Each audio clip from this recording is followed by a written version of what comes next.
Seja muito bem-vindo a uma aula muito especial em que eu dividi em duas partes.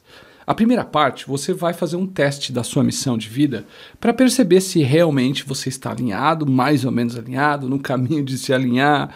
É muito importante a gente entender os erros que a gente está cometendo para a gente começar a transformar em acertos. Tem coisas tão simples, que você mexe num dia, no outro dia você já recebe respostas positivas.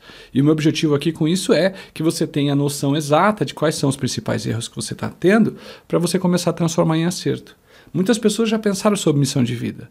A maioria delas já está sentindo que a vida não está como sonha. Problemas de relacionamento, problemas financeiros, problemas de prosperidade, problemas de satisfação no trabalho, na vida, e até dores, doenças e outras áreas da vida que são todas afetadas. Então, muitas vezes a gente não para perceber que esses problemas estão relacionados à falta de alinhamento com o nosso propósito, com a nossa missão de vida. Por isso, meu primeiro objetivo aqui é ajudar você a reconhecer os sinais que a vida dá. E esses sinais indicam se você está alinhado ou não está. Tem pessoas que nunca pensaram sobre a missão de vida, mas estão vivendo a missão de vida. Tem pessoas que pensam nisso o tempo inteiro, mas não estão vivendo. Então chega de enrolação. Se você ainda não sabe quem eu sou Bruno Gimenez, sou escritor, palestrante, sou professor espiritualista há mais de 10 anos, sou autor de 14 livros, e meu objetivo aqui é poder ser um bom canal para que você ganhe tempo no caminho da sua missão, para que você não precise gastar o tempo que eu gastei para entender o mecanismo que dá certo e que vai certamente melhorar a sua vida. Então faça esse teste de coração aberto, com o seu potencial leve, livre, solto. E nesse momento procure se concentrar aqui no agora, desligar outras coisas, outras telas, o celular, outras distrações para você fazer esse teste da melhor maneira possível, tá bom? Bom, esse é um teste que realmente eu construí ao longo do tempo e eu acho que vai te ajudar bastante nesse sentido. Então, como eu quis dizer falando nisso, é que isso aqui não é simplesmente uma tentativa e erro, ele é algo que foi pesquisado por muito tempo. Agora, você vai precisar de um papel aí à mão, um editor de texto, porque todas as respostas que você der, elas têm 3 possibilidades. O sim, que é o verdadeiro, o às vezes e o não, tá bom? Então, cada pergunta que eu fizer aqui, você toma nota e você anota quantos sim, quantos não e quanto às vezes. Formato de quadrinho e número, como você quiser. Um resultado final e você mesmo vai chegar à conclusão do seu teste. Tá legal? Vamos lá, a primeira parte do teste. Então respira fundo, relaxa, tome nota do que você vai escrever. Todo sim, você anota, todo não, você anota, todo às vezes. Então cada pergunta você tem sempre 3 possibilidades de resposta. E você anota quantos sim, quantos não e quantos às vezes. Primeira pergunta. Você olha para suas fotos mais antigas de alguns meses ou anos e mesmo tendo a noção que está envelhecendo fisicamente, gosta mais de ser como você é. Eu pergunto isso porque o tempo vai passando, é provável que se você seja um homem, você tenha menos cabelo, se o seu cabelo ficar branco, vai aparecendo ruguinhas, e a sua vitalidade não é de 17 anos. Mesmo vendo que você está envelhecendo, e muitas pessoas têm muito medo de envelhecer, não gostam, quando você olha para suas fotos atuais, de alguma maneira, você gosta mais de ser quem você é hoje, ou você prefere aquela velha pessoa lá daquela foto, de 10 anos atrás e 5 anos atrás? Sim, isso é verdadeiro, é o que eu penso. Não, isso é falso, eu prefiro ser o que eu era antes. Às vezes eu gosto, às vezes eu não gosto, não sei bem. Então anota aí, tá? Qual que você anotou? Então no seu papel, sim, não e às vezes, ok? E aí você deixa aí para no final, a gente vai dar um ponto para isso. 2. Você olha para trás, alguns meses ou anos, e percebe o quanto você conseguiu crescer com as adversidades. Isso é simples. Você olha, viu que passou algumas dificuldades, e você olha para elas e fala, caramba, como eu cresci. Você reconhece isso. Ou não acho que eu cresci, ou não tive tanta adversidade assim, ou as adversidades que vieram não trouxeram nada para mim. Se sim, as adversidades que você passou, você vê que você cresceu com elas, você acha isso, coloque sim. Se você não acha isso, é falso, não. Ou às vezes, coloque às vezes. 3. Você tem a consciência que os problemas recentes e até os mais antigos foram gatilhos para aflorar sua necessidade de evolução. Pensa que mesmo as adversidades mais difíceis e intransponíveis foram um presente digno de agradecimento a Deus. Sim, eu penso assim, isso é verdadeiro. Não, eu não penso assim, não. E às vezes eu penso, às vezes não. É o seu jeito de pensar aqui que importa para nós. 4. Você adota a postura de assumir a responsabilidade e jamais culpar ninguém.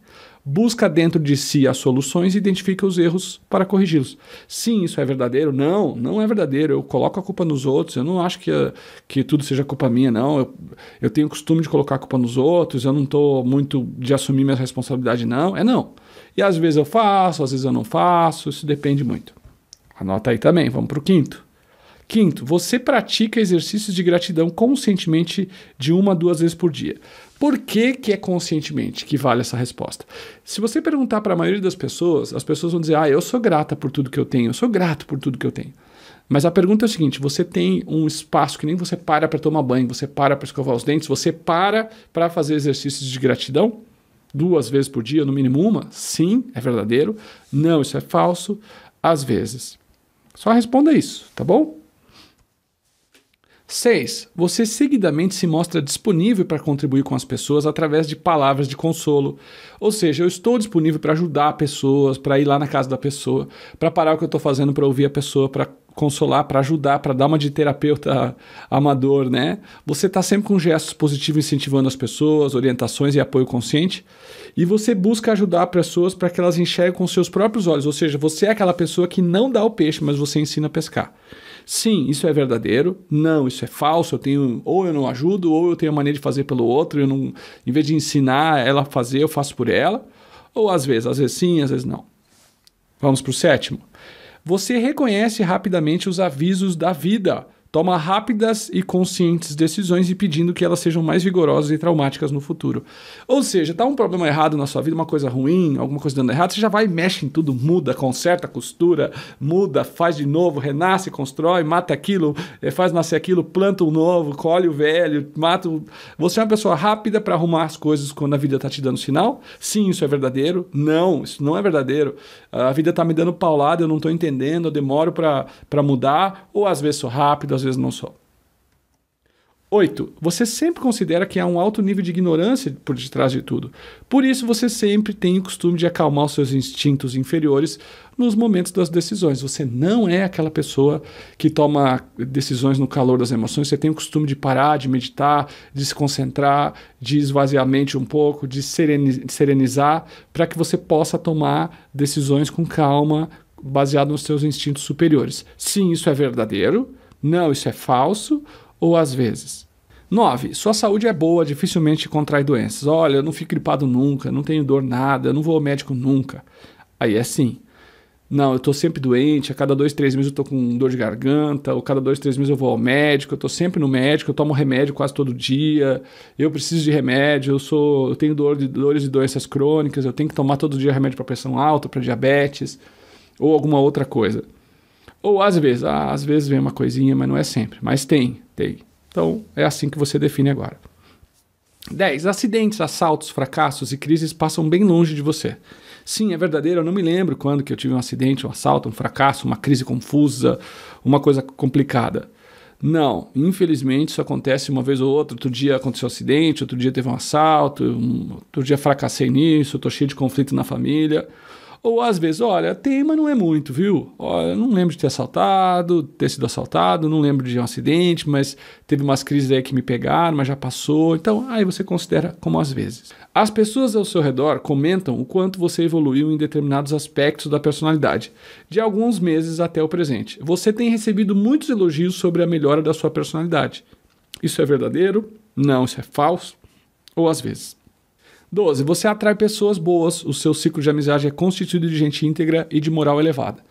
Sim, isso é verdadeiro, eu não tenho mala na minha vida, não tem pessoa chata, não tem falcatrua, eu só atraio gente boa, eu tenho pessoas de uma idoneidade incrível, se eu precisar emprestar um dinheiro para alguém, logo me pagam, se eu emprestar um livro para alguém, as pessoas me devolvem, eu não tenho pessoas cheias de malandragem, eu querendo tomar vantagem de tudo, eu estou numa fase boa realmente, eu estou numa sintonia ótima. Não, isso não é verdade. Eu tenho parentes que não são legais, eu tenho amigos que querem tomar vantagem.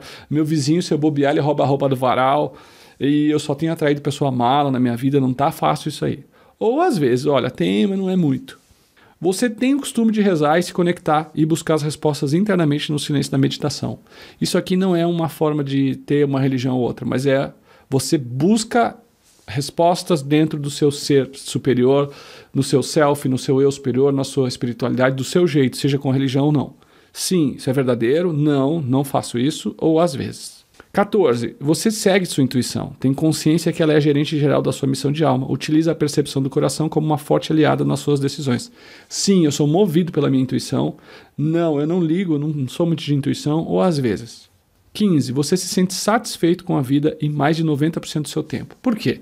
Porque em algum momento, uma coisinha ou outra, você pode até ficar meio chateado. Mas você é uma pessoa satisfeita com a vida.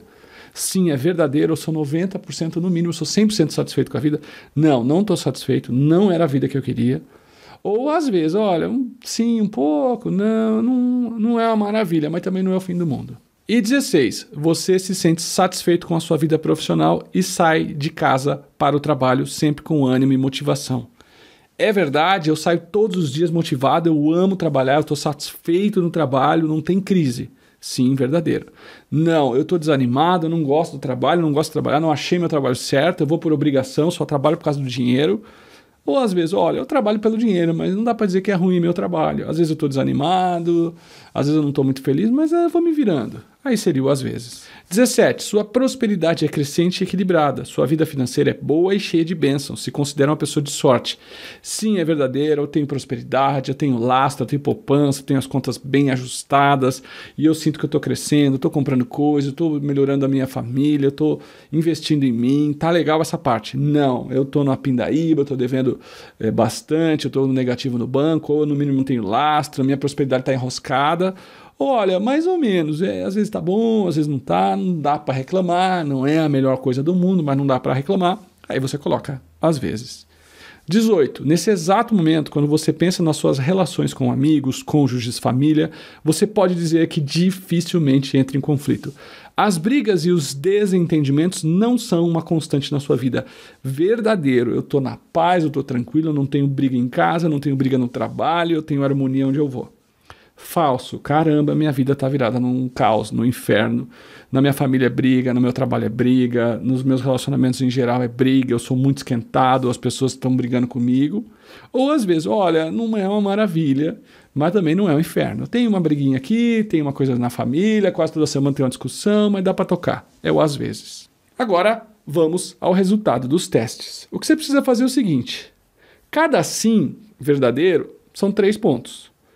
Cada às vezes é 1 ponto. E cada não, o falso, é 0 ponto.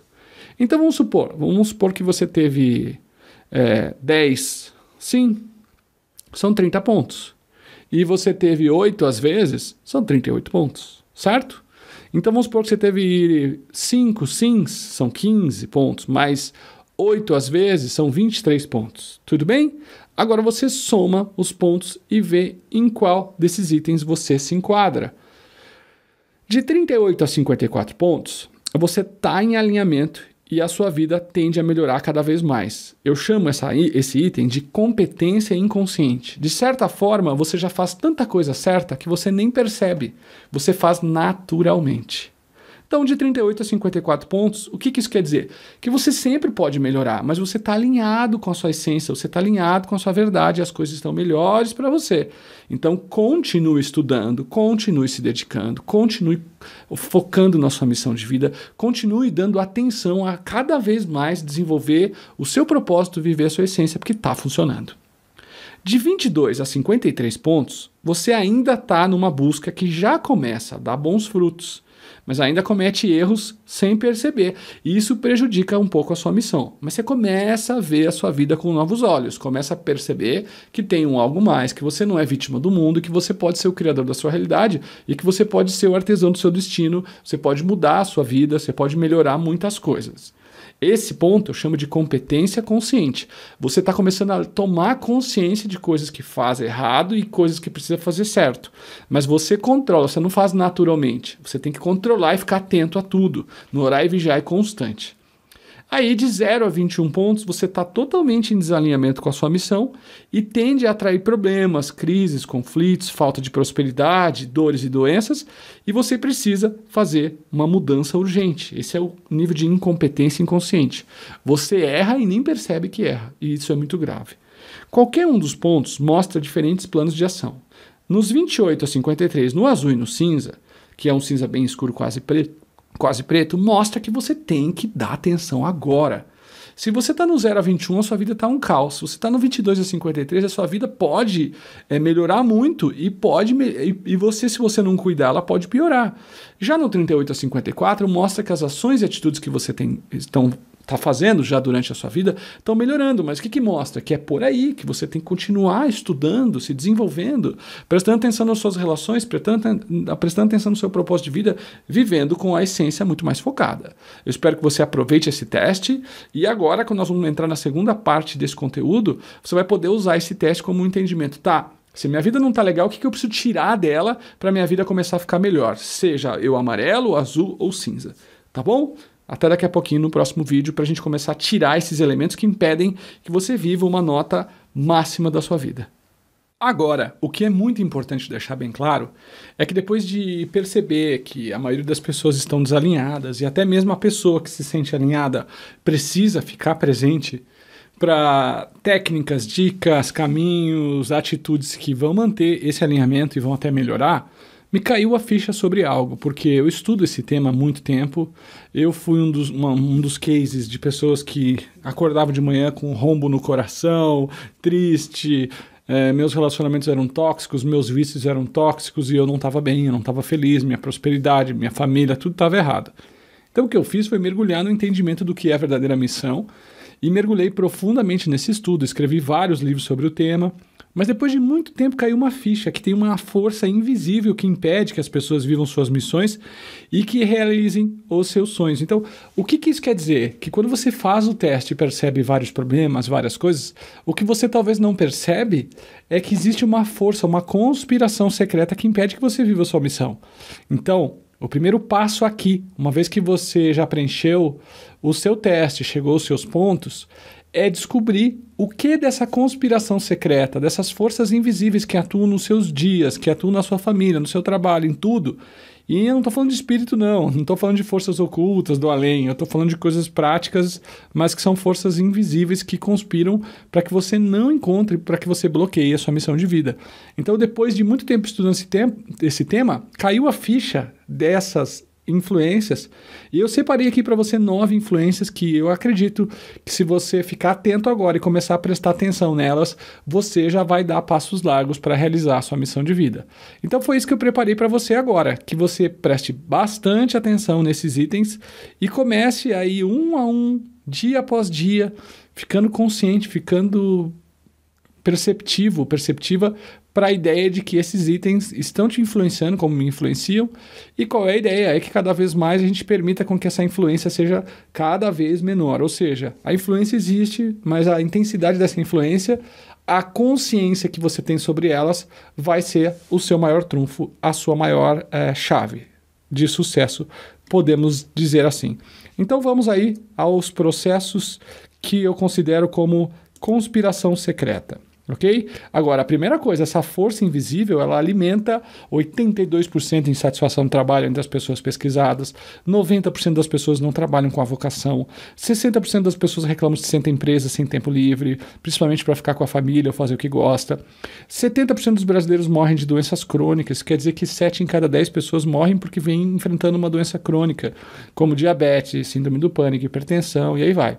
75% reclamam de sentimento de vazio existencial, que é aquele sentimento de acordar de manhã sem força, sem ânimo, sem um sentido maior. 66% vivem muitos conflitos de relacionamento. E 9 em cada 10 dizem que sentem influências externas que impedem de realizar sonhos e metas. E 88% das pessoas pesquisadas têm problema de prosperidade, isso é muito grave. E acredite, este problema todo está relacionado a esses processos que conspiram para bloquear a sua missão que eu estava falando. E agora vamos a eles. 1. Comparações e pressão do sucesso. Quando você vê as pessoas fazendo sucesso, você começa a se comparar. E nós temos uma sociedade que trabalha com base em comparação. Eu sinto a pressão porque o outro conquistou, eu tenho que conquistar também. O outro fez, eu tenho que fazer também. Então nós estamos baseados em comparações e as comparações são as maiores ciladas da sua vida. Pergunta, quanto que as comparações estão afetando a sua vida? Pensa sobre isso e elas estão presentes em tudo, em basicamente tudo que você faz, existem comparações e cobranças, tá certo? 2. Foco apenas no belo. Sim, foco apenas no belo. Por que foco apenas no belo? Porque o belo, as coisas visuais são importantes, mas não são a essência de tudo. As pessoas estão totalmente vidradas no externo. O tempo vai passando, as rugas vão vindo e coisas que você não pode bloquear. Você não pode bloquear a velhice. Você só pode chegar nela do melhor jeito possível. Você não pode bloquear as rugas ou a perda de vitalidade do seu corpo. Você só pode retardar o máximo que você conseguir. Quando uma sociedade fica focada apenas no visual e não no que está dentro, ela é uma sociedade escrava de si própria. Porque cirurgia plástica ou perfeição física nenhuma cura a autoimagem. E mesmo as pessoas que estão vidradas no belo, elas mesmo quando conseguem aquilo que seria algo incrível, elas nunca vão se sentir satisfeitas, porque é uma compulsão. O quanto o foco apenas no belo. Veja, quando eu digo apenas, é porque você querer se preocupar com coisas visuais, você cuidar da estética de tudo e não só a sua, é importantíssimo. Quem disse que não é? Mas você só se preocupar com isso ou colocar isso como o primeiro de tudo te faz escravo do visual, te faz escravo da vaidade, te faz escravo das coisas externas. E aí você começa a ser manipulado por isso. Quantos por cento de manipulação o foco no belo apenas afeta a sua vida? O quanto esse segundo item afeta a sua vida? Pensa nisso, começa a dissolver isso da sua vida, dá equilíbrio para isso, porque essa é a palavra, porque você tem que cuidar de coisas visuais, é claro. Se você aparecer no seu trabalho descabelado, no caso dos homens sem fazer a barba, ou no caso das mulheres sem cuidar do corpo em si, ou do mínimo, as pessoas vão achar que você está tirando também. Não é disso que nós estamos falando. Nós estamos falando dessa compulsividade pelo belo. Ter para ser, felicidade terceirizável. O que é isso? Primeira coisa, as pessoas estão tão apavoradas com o item 1, que é comparação, que elas começam a achar que elas precisam ter isso para ser aquilo. Ter este carro para ser feliz. Ter aquele relacionamento para ser feliz. Ter aquela posição social para ser aceito, ter aquele emprego para ser aceito, ter aquele visual para ser isso ou para ser aquilo. E isso naturalmente traz para você a ideia de que a felicidade é terceirizável, que você pode comprar e encomendar tudo, mas não pode. A revolução da consciência não dá para terceirizar. Até mesmo a saúde física não tem como terceirizar. Você não pode pedir para alguém fazer exercício por você. Isso é impossível. Você não pode pedir para alguém meditar por você. Isso é impossível. Então, da mesma maneira que felicidade é treino, depressão é treino também. Você treina para ser feliz, você treina para conquistar metas, você treina para mudar sua performance pessoal, você treina para encontrar sua missão de vida. E o não treinar, a negligência ou fazer coisas erradas é uma espécie de treino para depressão, treino para infelicidade ou treino para qualquer uma daquelas estatísticas que estão assolando a humanidade hoje em dia. Qualquer que seja a estatística ruim que você está inserido daquelas que eu falei no começo, você treinou para isso. Talvez porque deixou de lado, talvez porque não deu a atenção que precisava, ou talvez porque se convenceu de atitudes erradas que nem percebeu o que estava fazendo. Seja qual é o motivo, a depressão é treino, a tristeza é treino, a falta de prosperidade é treino. E o contrário é real. O sucesso é treino, a felicidade é treino, o bem-estar é treino. Então você não pode terceirizar a felicidade. Não é responsabilidade do outro, é sempre sua. Você não pode focar no ter para ser. E o certo é ser para ter e fazer. Então, quando você é alguém, você está feliz com quem que você se tornou, o resto vem para você por consequência. E a pergunta que eu faço, o quanto este erro está te influenciando no seu dia a dia? O quanto você cai nessa terceira armadilha? Quarto, pressão familiar e pressão da sociedade. Você é o que você quer ser ou você é o que os outros querem que você seja? Você faz o que você gosta e se sente completo por isso? Ou você faz aquilo que a sua família acha melhor você fazer? Você é você ou você é a projeção de uma outra pessoa? Além do mais, quando você inventa de ir contra o senso comum, que é aquilo que as pessoas acreditam, e as pessoas muitas vezes não concordam com você. E você não consegue aceitar o fato de que, às vezes, as suas atitudes, o seu caminho, as suas escolhas são diferentes das pessoas que você mais ama na vida. E aí, você não consegue aceitar a pressão daquelas pessoas que mais te amam, decepcionadas com o caminho que você tomou. E aí, para você não decepcionar as pessoas que você mais ama, como cônjuges, pais, mães, filhos, irmãos de caminhada, você acaba fazendo o que eles acham melhor para você, para não decepcioná-los. E você acaba sucumbindo à pressão da família, e a mesma coisa acontece com a sociedade. O quanto você está sendo o que você quer ser, ou o quanto você está sendo o que os outros querem que você seja, para não decepcioná-los, ou para ser aceito, ou para não ir contra o senso comum. Eu acredito que essa daqui é uma das maiores de todas as armadilhas. O quanto isso te influencia. Quinto, Medo da crítica. Algumas pessoas simplesmente precisam ser aceitas, tá tudo bem. Só que tem algumas pessoas que, se não são aceitas, se destroem, a crítica mata elas. A crítica tira toda a energia. Se você não souber aceitar a crítica e entender que você nunca vai agradar todo mundo, e mesmo a sua autocrítica ela tem que ser equilibrada, se você não cuidar disso, você se destrói. E aí você vai fazer aquele teste que eu ensinei você na primeira parte desse conteúdo 30 vezes e não vai adiantar, porque a crítica te destrói. Porque a sua autoestima está baixa, a sua autoestima está derrubada. E quando a sua autoestima está derrubada, você não consegue achar valor em você. E qualquer crítica que fazem para você, você se destrói. Esse é um dos elementos que mais tira a energia das pessoas. Se você tiver medo da crítica, não aceitar a crítica, você não vai conseguir encontrar sua missão de vida. Sexto, olha, minha amiga Amanda Dreyer sempre fala desse nome. Amanda Dreyer é uma das especialistas de meditação desse Brasil, e ela fala da amnésia causal, que é a gente esquecer quem nós somos, que nós somos essência, que nós somos espírito, que nós somos um eu maior, um eu superior. E se você for olhar, isso se confunde com tudo que nós já falamos, se mistura. Por exemplo, o foco no belo só. Quando a gente fica vidrado no foco no belo, a gente esquece que nós somos parte do todo. O belo é parte do todo, o físico é parte do todo, mas o que nós somos a essência. E nós temos uma missão. E quando você aprende a se concentrar na sua essência, você tira poderes sem igual. Então você precisa entender que você é a sua essência, você não é o seu corpo, você não é o que você está vendo no espelho, você é muito mais do que isso.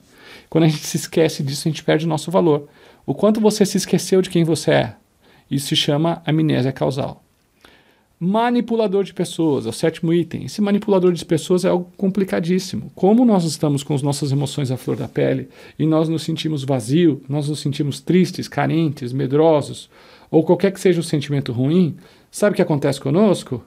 É simples. A gente começa a manipular os outros para que os outros sejam aquilo que a gente acha que os outros têm que ser. Então, se eu tenho alguns medos, eu começo a projetar esse medo nos outros e quero que os outros se comportem de um jeito para não sentir medo. Se eu tenho carências, eu começo a me comportar de um jeito que os outros precisam evitar com que eu sinta carência. Isso tem a ver com tudo que nós já falamos até agora. E aí eu começo a gostar da pessoa porque ela faz isso ou aquilo para mim. E a pessoa começa a gostar de mim porque eu faço isso ou aquilo para ela.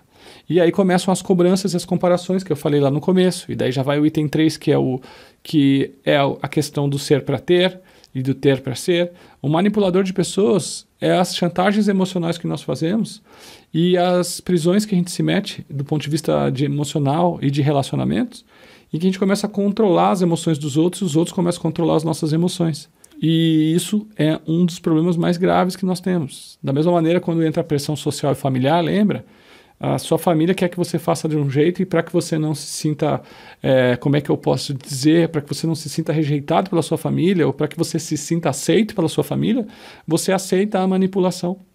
Ou como você não quer sentir o medo ou a vergonha que seu filho faça isso ou faça aquilo, você começa a manipular ele para fazer aquilo que você quer, para você não sentir o medo ou a vergonha.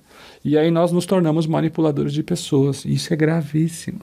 Então, nesse ponto, é você manipulando os outros. E quando você começa a manipular os outros, você quer que os outros se comportem de um jeito que você acha melhor.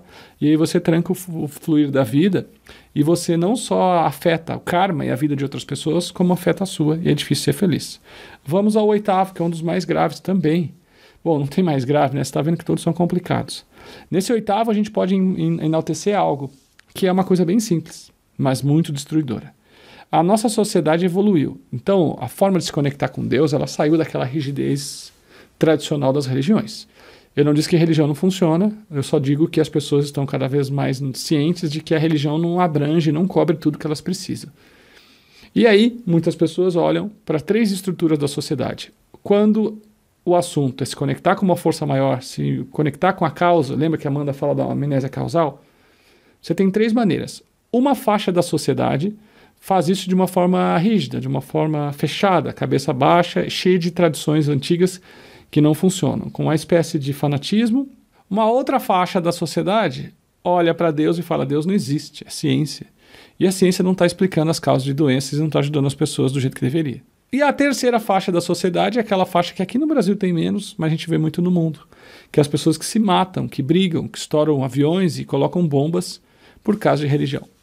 E aí você é uma pessoa que acredita em Deus, é espiritualizado, tem fé, acredita na força maior, acredita num dom maior, numa energia maior, no eu superior, sabe que tem intuições, sabe que tem interações extrafísicas o tempo inteiro, mas você olha para um lado, uma religião estreita. Se olha para o outro lado, você vê uma religião que faz guerra. Se olha para o outro lado, você vê uma ciência com uma mentalidade fechada e completamente consumida pelo materialismo. Você fala, eu não quero nada disso. E numa espécie de não querer fazer parte de nada disso, você diz, eu não sou nenhuma dessas três. Você se desconecta de um Deus de uma forma meio rebelde, porque você não quer pertencer a nada disso.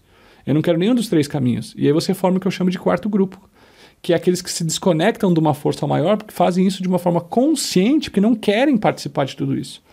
E acabam que não se enquadrando em nada. E como eles não querem, todo mundo quer se enquadrar em nada, e nada que tem aí é suficiente, eles acabam criando o grupo dos desconectados conscientemente, ou seja, não faz parte disso. Só que, por outro lado, quando você decide se comportar desse jeito, sabe o que você faz? Você simplesmente bloqueia os potenciais que você tem e reforça a amnésia causal que a Amanda disse. Você não entra em contato com a sua essência. E o que acontece é o seguinte, que no século XXI nós sabemos que existem 212 milhões, bilhões de formas de você se conectar, de você explorar o seu eu superior, de você lembrar quem você é em essência, e de você fazer seus exercícios diários, de você desenvolver sua espiritualidade, sua consciência maior. Existem muitas maneiras. E aí, quando você não encontra o seu próprio caminho, você acaba caindo na desconexão consciente, porque você não quer pertencer a nenhum desses grupos, e você não quer a religião do jeito que está, ou trágica e fatalista e guerrilheira, ou fanática e estreita, ou a ciência, que você também acha que ela é boa, mas ela é incompleta. E aí você forma o grupo dos excluídos, vamos dizer assim, que é da desconexão consciente. Então você não é um excluído. Você é só alguém que não concorda com o jeito que estão falando por aí. Então cuide para que você não seja um excluído, para você começar a criar a religião da orientação interior, a filosofia de fazer o bem. É esse que é o caminho do século XXI. E por último, o ciclo da doença e alimentação intoxicante. Nós estamos vivendo um momento que, como a ciência foca no corpo apenas, todas as causas de doença estão, segundo os olhos da ciência, formados por elementos que são intangíveis, genética, o que eu comi, ou sorte, ou azar, e a gente entra num processo de incompetência, que é não entender que toda dor, doença, tem uma causa no emocional, no mental, na causa de vida, existe uma causa-origem, mas o ciclo da doença trata só o efeito. E quando você trata o efeito, você não vai na origem, a doença não vai embora. E aí você entra num ciclo de doenças, de consumo de remédios e de falta de estímulo da verdadeira causa, e você nunca mais sai das doenças. E aí soma isso ao estilo de alimentação intoxicante que nós temos, nós damos origem às 7 pessoas que morrem em cada 10 por doenças crônicas, como eu disse lá no começo. E outro número que é assustador é que acima dos 50 anos as pessoas no Brasil estão consumindo entre 50 a 70 cápsulas de alguma coisa, de algum remédio, de algum sintético por dia. Isso é um número assustador. Isso está errado. Então veja bem o caminho, a cilada que nós caímos. De tudo que é doença, a gente se separou, a gente parou de pensar que toda dor, doença e sofrimento tem uma causa, e essa causa está no mental, no emocional, no espiritual, na missão de vida. Se você não tratar isso, a doença não vai embora. E hoje a medicina que nós temos não trata isso. Ela trata só a consequência, ela trata só a manifestação física. E aí nunca acha uma cura completa. Então eu separei para você aqui 9 itens que estão manipulando cada um de nós. E agora eu queria pedir que você desse um pause aqui nesse vídeo, para que você pudesse com calma dar uma nota de 0 a 10 para o nível de influência de cada um desses itens na sua vida. Só quero lembrar que se você der nota 10, você está dizendo que isso está te influenciando muito, ou seja, é muito negativo. Se você der 0, quer dizer que isso não está te influenciando nada, que isso não tem influência nenhuma negativa na sua vida. Então vamos supor que comparações sejam uma coisa muito ruim na sua vida. Você pode dar nota 8, 9, até 10. Se você é uma pessoa vidrada no belo e isso te manipula demais, você coloca 8, 9 ou até 10. Mas se você é uma pessoa que não liga muito pro visual, não é uma coisa que te consome, você põe 4, você põe 3, você põe 5. Entendeu? Medo da crítica, por exemplo. Se o medo da crítica é uma coisa que você não tem, que você não está nem aí, você coloca 0, coloca 1, coloca 2, números bem baixos. Então você vai olhar item por item desse daqui e vai anotar aí qual a nota que você dá. E aí você vai ter a noção daquilo que mais está te manipulando para você começar a tirar da sua vida agora. tá bom? Eu recomendo que você vá aos poucos, com cuidado, tirando o número 1 de manipulação de influência negativa, depois você vai ficando consciente para o 2, 3, e assim você vai diminuindo muito o nível de influência que esses elementos têm para a sua vida. Então faça esse exercício agora, eu tenho certeza que vai te ajudar bastante, tá bom?